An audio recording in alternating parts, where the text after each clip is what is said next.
Le fabricant allemand d'armes Rheinmetall a ouvert la plus grande usine de munitions d'Europe, un geste salué comme un renforcement de la défense occidentale par le chef de l'OTAN, Mark Rutte.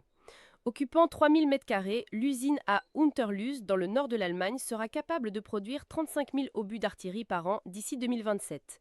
C'est absolument essentiel pour notre sécurité et aussi pour continuer à soutenir l'Ukraine dans sa guerre aujourd'hui et pour dissuader toute agression future, a déclaré Rutte lors de la cérémonie d'ouverture. Nous sommes mis au défi par la Chine et la Russie, a-t-il dit, mais ajouté que l'Europe et les États-Unis ensemble sont sur la bonne voie pour changer le cours de la production de défense.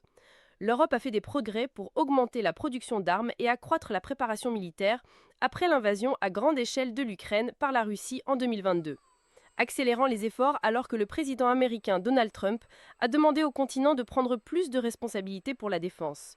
La production d'obus d'artillerie à travers le continent est maintenant 6 fois plus grande qu'il y a 2 ans, a déclaré Rutte. Et l'Allemagne a assoupli plus tôt cette année les règles strictes de la dette afin de pouvoir emprunter des milliards d'euros pour payer l'équipement militaire.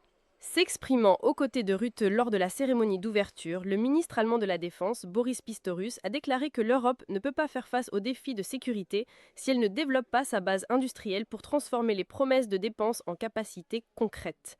Le chancelier allemand Friedrich Merz s'est engagé à construire l'armée conventionnelle la plus forte d'Europe. Les dépenses de défense en Allemagne devraient atteindre 162 milliards d'euros en 2029, soit plus de 3 fois le budget de la défense par rapport au niveau d'avant-guerre en Ukraine.